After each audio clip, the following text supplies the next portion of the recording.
இந்த வீடியோவில் நம்ம எதை பற்றி பார்க்க போகிறோம் அப்படின்னா petrol engine versus diesel engine. So இது ரெண்டுத்தை பற்றி தான் நம்ம வந்து பார்க்க போகிறோம். பொதுவாகவே ஒரு டிபேட் போயிட்டுருக்க ஒரு டாபிக் தான். பெட்ரோல் இன்ஜின் தான் பெஸ்ட்டு, டீசல் இன்ஜின் தான் பெஸ்ட்டு அப்படிங்கிற மாதிரி ஒரு காமனான டாக் வந்து பார்த்திங்கன்னா போயிட்டுருக்கோம். பட் ஸ்டில் நவடேஸ் வந்து பார்த்திங்கன்னா பெட்ரோல் டீசல் ரெண்டுமே வந்து பார்த்திங்கன்னா நார்மலாக நம்ம ட்ரைவ் பண்ணிட்டு தான் இருக்கோம். டே டு டே லைஃப்பில் நம்ம யூஸ் பண்ணிட்டு தான் இருக்கோம். ஸோ அப்போது பெட்ரோல்னால் என்ன, டீசல் இன்ஜின், ரெண்டு இன்ஜினுக்கான டிஃப்ரென்ஸ் என்ன, அதை நம்ம தெரிஞ்சுக்கிட்டாலே நம்ம வந்து நம்மளுக்கு இருக்கக்கூடிய டவுட்ஸ்லாம் வந்து கிளியர் ஆகும் அப்படின்னு நான் நினைக்கிறேன். ஸோ ஃபர்ஸ்ட் வந்து பார்த்திங்கன்னா petrol engine. So petrol engine அப்படிங்கும்போது அதில் 2 டைப்ஸ் இருக்குது. ஒன்று வந்து பார்த்திங்கன்னா 2 ஸ்ட்ரோக் இன்ஜின், இன்னொன்று வந்து 4 ஸ்ட்ரோக் இன்ஜின். இந்த 2 ஸ்ட்ரோக் 4 ஸ்ட்ரோக் அப்படிங்கிறது வந்து பார்த்திங்கன்னா என்னென்னா, அந்த வெஹிக்கிளோடைய ஒர்க்கிங் பிரின்சிபல் பேஸ் பண்ணி வந்து பார்த்திங்கன்னா இது வந்து டிவைட் பண்ணுறோம். ஃபார் எக்ஸாம்பிள் வந்து பார்த்திங்கன்னா 4 ப்ராசஸ் இருக்குது. அதாவது ஸ்ட்ரோக்ஸ்னு சொல்லுவோம். நம்ம ரெப்ரசன்ட் பண்ணும்போது வந்து பார்த்திங்கன்னா ப்ராசஸ், அதை வந்து பார்த்திங்கன்னா நம்ம ஸ்ட்ரோக் அப்படிங்கிற மாதிரி சொல்லுவோம். ஸோ என்னென்ன அந்த 4 ஸ்ட்ரோக் அப்படின்னு கேட்டிங்கன்னா, ஃபர்ஸ்ட் வந்து பார்த்திங்கன்னா சக்ஷன், செகண்ட் வந்து பார்த்திங்கன்னா கம்ப்ரெஷன், தேர்டு வந்து பார்த்திங்கன்னா பவர் ஆர் இக்னிஷன் ஸ்ட்ரோக் அப்படிங்கிற மாதிரி சொல்லுவோம். மோஸ்ட்லி பவர் ஸ்ட்ரோக்னு சொல்லுவோம். தென் ஃபோர்த் வந்து பார்த்திங்கன்னா எக்ஸாஸ்ட் ஸ்ட்ரோக். ஸோ இதுதான் வந்து பார்த்திங்கன்னா அந்த 4 ப்ராசஸ். அந்த 4 ப்ராசஸ் தான் நம்ம வந்து பார்த்திங்கன்னா 4 ஸ்ட்ரோக் இன்ஜின் அப்படிங்கிற மாதிரி சொல்லுவோம். அப்போ 2 ஸ்ட்ரோக் இன்ஜின்னா என்ன அப்படின்னா, ஃபர்ஸ்ட் 1 and 2 சொன்னேன் இல்லைங்களா, சக்ஷன் அண்ட் கம்ப்ரெஷன், இது ரெண்டும் ஒரு ஸ்ட்ரோக்கு. தென் வந்து பார்த்திங்கன்னா பவர் அண்டு எக்ஸாஸ்ட், ஸோ இது ரெண்டுமே வந்து ஒரு ஸ்ட்ரோக். ஸோ அப்போது 2 ஸ்ட்ரோக் இன்ஜின் அப்படிங்கிற மாதிரி நம்ம வந்து பண்ணுவோம். ஸோ இப்போது அது வந்து எலாபரேட்டான ஒரு டாபிக். ஸோ ஒரு 2 ஸ்ட்ரோக் இன்ஜின்னா என்ன, 4 ஸ்ட்ரோக் இன்ஜின்னா என்ன ரெப்ரசென்ட் பண்ணுறது. பட் பொதுவாக பெட்ரோல் இன்ஜின்ஸ் வந்து பார்த்திங்கன்னா ஃபியூயல் அந்த பேஸ் பண்ணி நம்ம வந்து பேச போகிறோம். ஸோ பெட்ரோல் இன்ஜின்ஸை பொறுத்த வரைக்கும் வந்து பார்த்திங்கன்னா ஃபர்ஸ்ட் டிஃப்ரென்ஸ் வந்து என்னென்னா ஸ்பார்க் ப்ளக்.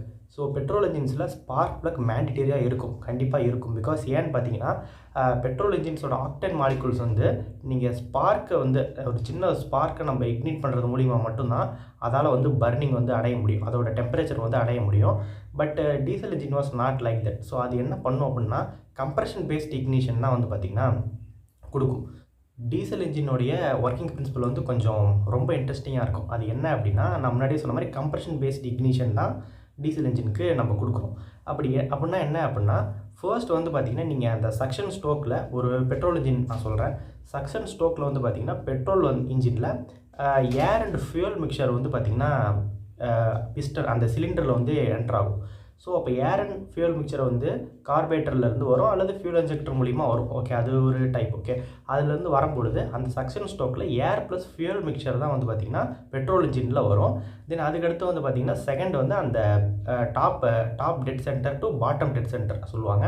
அந்த பாட்டம் டெட் சென்டர்லேருந்து டாப் டெட் சென்டருக்கு வந்து பார்த்திங்கன்னா பிஸ்டன் வந்து மூவ் ஆகும். அப்போது அந்த ஸ்பேஸ் வந்து பார்த்திங்கன்னா குறையும். அந்த சிலிண்டரில் இருக்கக்கூடிய வால்யூம் குறையும் பொழுது அங்கே டெம்பரேச்சர் இன்க்ரீஸ் ஆகும். ஸோ அப்போ டெம்பரேச்சர் இன்க்ரீஸ் ஆகிருக்க அந்த டைமில் அப்போ ஸ்பார்க் ப்ளக்லேருந்து ஒரு ஸ்பார்க் இக்னிட் பண்ணுறது மூலிமா அந்த ஏர் அண்ட் ஃபியூல் மிக்சர் வந்து பார்த்திங்கன்னா பர்ன் ஆகி அந்த ஸ்ட்ரோக் வந்து கம்ப்ளீட் ஆகிறதுக்காக மறுபடியும் அந்த பிஸ்டன் வந்து பார்த்திங்கன்னா பாட்டம் டெட் சென்டருக்கு வந்து போகும். தென் அந்த எக்ஸாஸ்ட், அந்த எரிஞ்ச அந்த வேஸ்ட் இருக்கு இல்லையா, அதை வந்து எக்ஸாஸ்ட் வழியாக நம்ம வெளியே கொண்டு வந்துடும். ஸோ இது வந்து பெட்ரோல் இன்ஜினுக்கான ஒர்க்கிங் பிரின்சிபல். அதுவே டீசல் இன்ஜின்ஸ்க்கு என்ன நடக்கும் அப்படின்னா, சக்ஷன் ஸ்ட்ரோக்கில் ஏர் வந்து இன்சைடில் வந்து வரும், ஃபியூல் எதுவுமே வராது. ஏர் தான் வந்து பார்த்திங்கன்னா இன்சைடில் வந்து வரும். ஸோ அப்போது ஏரை வந்து நம்ம கம்ப்ளீட்டாக வந்து பார்த்திங்கன்னா பாட்டம் டெட் சென்டர் வரைக்கும் வந்து பார்த்திங்கன்னா ஏர் இன்டேக் பண்ணிவிட்டு தென் அதுக்கடுத்து என்ன பண்ணும் அப்படின்னா, அந்த ஏர் வந்து பார்த்திங்கன்னா மறுபடியும் கம்ப்ரெஷன் ஸ்ட்ரோக் அப்போது வந்து அந்த ஏர் வந்தால் வெறும் ஏர் தான் வந்து பார்த்திங்கன்னா உங்களுக்கு டாப் டெட் சென்டர் வரைக்கும் வந்து பார்த்திங்கன்னா கம்ப்ரெஸ் ஆகும். ஸோ அப்போது அந்த ஏரோடைய டெம்பரேச்சர் வந்து இன்க்ரீஸ் இருக்கும். ஸோ அப்போது அந்த சிலிண்டரில் ஆஃப்டர் த ஸ்ட்ரோக், அந்த 2வது ஸ்ட்ரோக் கம்ப்ளீட் ஆகிற டைமில் சிலிண்டருக்குள்ளே இருக்கிறது வெறும் ஹீட் ஏர் மட்டும்தான். அந்த ஹீட் ஏர் வந்து இருக்கும் பொழுது கரெக்டாக அந்த கம்ப்ரெஷன் ஸ்ட்ரோக் முடியும் பொழுது தேர்ட் ஸ்ட்ரோக்கோட ஃபஸ்ட்டு ஸ்டெப் என்னென்னா அந்த ஃபியூல் இன்ஜெக்டர் வந்து இருக்கும் டீசல் இன்ஜின்ஸில். ஸோ அந்த டீசல் இன்ஜின்ஸில் ஃபியூல் இன்ஜெக்டர் வந்து பார்த்திங்கன்னா ஸ்ப்ரே பண்ணும், அது சர்டைன் அமௌண்ட் வந்து ஸ்ப்ரே பண்ணும். அப்போ அந்த அமௌண்ட் வந்து உங்களுக்கு ஸ்ப்ரே பண்ணும் பொழுது அந்த இக்னிஷன் வந்து பார்த்திங்கன்னா ஆட்டோமேட்டிக்காக அங்கே நடக்கும். ஸோ இதுதான் வந்து பார்த்திங்கன்னா பெட்ரோல் இன்ஜினுக்கும் டீசல் இன்ஜினுக்கும் உள்ள டிஃப்ரென்ஸ். எக்ஸாஸ்ட் வந்து ரெண்டுத்துக்கும் சேம் தான். இதுலேயும் வந்து பார்த்திங்கன்னா உங்களுக்கு கேம் ஷாஃப்ட் தான் இருக்கும், அதுலேயும் கேம் ஷாஃப்ட். ஸோ அதெல்லாம் எந்த டிஃப்ரென்ஸும் இல்லை. இந்த 2 டைப் ஆஃப் ப்ராசஸ் வந்து நடக்கும். ஓகே. ஸோ இப்போது டிஃப்ரென்ஸ் பற்றி நம்ம மறுபடியும் வரலாம். ஸோ ஃபர்ஸ்ட் டிஃப்ரென்ஸ் நம்ம ஸ்பார்க் ப்ளக் சொல்லியாச்சு. இதில் ஸ்பார்க் ப்ளக் மிஸ்ஸிங் என்டையர் ப்ராசஸும் நம்ம வந்து எக்ஸ்பிளைன் பண்ணிட்டோம். செகண்ட் வந்து பார்த்தீங்கன்னா கம்ப்ரஷன் ரேஷியோ. கம்ப்ரஷன் ரேஷியோ அப்படின்னா என்ன அப்படின்னா, நம்ம முன்னாடியே சொன்ன மாதிரி பெட்ரோல் இன்ஜின்ஸ்க்கு வந்து பார்த்தீங்கன்னா ஸ்பார்க் ப்ளக் யூஸ் பண்ணி பண்ணுறதுனால அதோட கம்ப்ரஷன் ரேஷியோ ரொம்ப கம்மியாக இருக்கும். அதாவது அழுத்தம்னு சொல்லுவோம் இல்லையா, அந்த இன்சைடில் இருக்கக்கூடிய சிலிண்டருடைய அழுத்தம் ரொம்ப கம்மியாக இருக்கும். அதுவே வந்து பார்த்திங்கன்னா உங்களுக்கு டீசல் இன்ஜின்ஸில் வந்து அதோடைய அழுத்தம் அதிகமாக இருக்கும். பிகாஸ் ஏன்னா ஏரை வந்து அது கம்ப்ரஸ் பண்ணுது இல்லையா. ஸோ அதனால் ஏன்னா அது கம்ப்ரஷன் பேஸ் பண்ணி தான் அந்த இன்ஜினே ரன் ஆகுதுங்கிறதுனால ஒரு கம்ப்ரஷன் ரேஷியோ அதிகமாக இருக்கும். நெக்ஸ்ட்டு வந்து பார்த்திங்கன்னா fuel efficiency. So fuel efficiency பற்றி பேசும்பொழுது நம்ம வந்து அந்த இடத்த பொறுத்து தான் நம்ம ஃபியூல் எஃபிஷியன்ங்கிறது மாறும். இல்லை ஃபியூல் எஃபிஷியன்சி அப்படிங்கிறத பற்றி பேசுகிறதுக்கு முன்னாடி நம்ம எப்படி காரை ட்ரைவ் பண்ணுறோமோ அதை பொறுத்து தான் ஃபியூல் எஃபிஷியன்சிங்கிறது இருக்கும். பட் காமனாக வந்து பார்த்திங்கன்னா ஒரு வேல்யூ இருக்கும் இல்லையா, இதுதான் ஃபியூல் எஃபிஷியன்ட் அப்படிங்கிற மாதிரி. அப்படி பார்க்கும் பொழுது வந்து பார்த்திங்கன்னா சைட் பை சைட் கம்பேர் பண்ணும்போது பெட்ரோலை விட டீசலுக்கு ஃபியூல் எஃபிஷியன்சி அதிகம். அதாவது பெட்ரோலை விட டீசல் இன்ஜின்ஸில் மைலேஜ் அதிகமாக கிடைக்கும். நீங்கள் சேல்ஸ் ஸ்பெசிஃபிகேஷன் இருக்கக்கூடிய காரை சொல்கிறேன். ஃபார் எக்ஸாம்பிள் வந்து பார்த்திங்கன்னா ஹுண்டாய் எக்ஸென்ட் வந்து எடுத்துப்போம். ஹுண்டாய் எக்ஸென்ட்டில் வந்து பார்த்திங்கன்னா உங்களுக்கு 1.2 லிட்டரில் வந்து பார்த்திங்கன்னா பெட்ரோல் இன்ஜினும் இருக்குது, 1.2 லிட்டரில் வந்து பார்த்திங்கன்னா டீசல் இன்ஜினும் இருக்குது. ஆக்சுவலாக இன்னும் எக்ஸாக்டாக சொல்லணும் அப்படின்னா 1197 சிசியில் வந்து பார்த்திங்கன்னா பெட்ரோல் இன்ஜினும் 1186 சிசியில் டீசல் இன்ஜினும் இருக்குது. ஸோ ரெண்டுமே வந்து பார்த்திங்கன்னா 3 சிலிண்டர் இன்ஜின்ஸ் தான். பெட்ரோல் டீசல் வந்து வேரி. அதே 1.2 லிட்டர் ஹுண்டாய் எக்ஸென்ட்டோடைய பெட்ரோல் இன்ஜினில் அரௌண்ட் 20 to 25 கிலோமீட்டர் அல்லது வந்து பார்த்திங்கன்னா 18 to 20 கிலோமீட்டர் வருதுன்னு நம்ம வச்சுப்போம். அதுவே சேம் டீசல் நீங்கள் எடுத்தீங்க அப்படின்னா மினிமம் 2 to 3 கிலோமீட்டர் வந்து டிஃப்ரென்ஸ் கண்டிப்பாக இருக்கும். ஃபர்ஸ்ட் பாயிண்ட் வந்து பார்த்திங்கன்னா வைப்ரேஷன். பெட்ரோல் இன்ஜின்ஸோட வைப்ரேஷன் மினிமலாக இருக்கும்.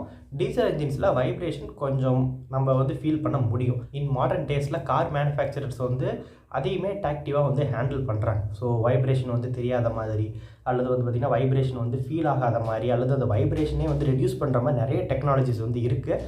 பட் ஸ்டில் அந்த மித்து வந்து போயிட்டே தான் இருக்குது. நெக்ஸ்ட்டு வந்து பார்த்திங்கன்னா டீசல் இன்ஜினுடைய மேக்கிங் காஸ்ட். ஸோ அந்த ரன்னிங் காஸ்ட்னு சொல்லுவோம் இல்லைங்களா.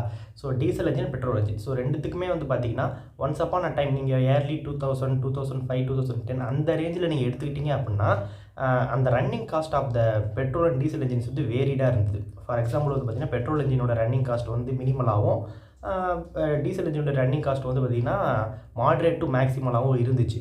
நவடேஸ் வந்து பார்த்திங்கன்னா பெட்ரோல் இன்ஜின்ஸ்லேயே வந்து பார்த்திங்கன்னா டர்போ கொடுக்க ஆரம்பிச்சிட்டாங்க. டர்போஸ் அப்படின்னு நம்ம பேசும்பொழுது வந்து பார்த்திங்கன்னா அது எக்ஸாக்டாக டீசல் இன்ஜின்ஸில் மட்டும்தான் இருந்துச்சு. ஃபியூ டேஸ் முன்காலத்துலலாம் வந்து பார்த்திங்கன்னா அது வந்து டீசல் இன்ஜினில் மட்டும்தான் இருக்க ஆரம்பிச்சிது. பட் நவடேஸ் வந்து பார்த்திங்கன்னா பெட்ரோல் இன்ஜின்ஸ்லையுமே அது கொடுக்க ஆரம்பிச்சிட்டாங்க. காரணம் வந்து பார்த்திங்கன்னா நம்ம அந்த ஃபியூல் எஃபிஷியன்சி ப்ளஸ் வந்து பார்த்திங்கன்னா ஹை பவர் டெலிவரி இது எல்லாத்துக்குமே வந்து கொடுக்க ஆரம்பிச்சிட்டாங்க. ஸோ நவடேஸ் வந்து பார்த்திங்கன்னா நம்ம இந்த கம்பேரிஷன் அப்படிங்கிறது நம்மளோட யூசேஜை பொறுத்து தான் நம்ம வந்து வேரி ஆகுமே தவிர இதெல்லாம் இருக்குது அதில் அதெல்லாம் இருக்குது இதுதான் பெஸ்ட்டு அதுதான் பெஸ்ட்டுன்னு நம்ம ஒரு ஃபியூல் பேஸ் பண்ண இன்ஜினை மட்டுமே ரன் பண்ணி போக முடியாது. அப்படி பார்த்திங்கன்னா நீங்கள் நவடேஸ் வந்து நீங்கள் பெரிய பெரிய எர்த் மூவர்ஸு, ட்ரக்ஸு, லாரிஸ் அதெல்லாம் பார்த்தீங்கன்னா டீசல் இன்ஜின் தான் கொடுக்குறாங்க. அதுக்காக அந்த வெஹிக்கிள் வந்து பார்த்திங்கன்னா வீணாக போயிடணும் அர்த்தமாக என்ன, அப்படிலாம் கிடையாது. ஸோ ஃபர்ஸ்ட் வந்து நம்மளுக்குள்ள ஒரு அவேர்னஸ் வந்து க்ரியேட் ஆகணும், பெட்ரோலா டீசலா அப்படின்னு சொல்லிட்டு. ஸோ என்னோட சஜஷன், என்கிட்ட ஒரு சஜஷன் கேட்டாங்க அப்படின்னா நான் என்ன சொல்லுவேன் அப்படின்னா, நீங்கள் இனிஷியலாக ஒரு பைக் டு கார் போகிறீங்க அல்லது வந்து பார்த்திங்கன்னா இப்போ தான் நான் ஒரு பைக் யூஸ் பண்ணுறோம், நான் இப்போ தான் ஒரு காருக்கு என்ட்ரி ஆகலான்னு இருக்கேன் அப்படின்னா நீங்கள் வந்து பார்த்திங்கன்னா பெட்ரோல் இன்ஜினை சூஸ் பண்ணுறது பெட்டர்னு நான் சொல்லுவேன்.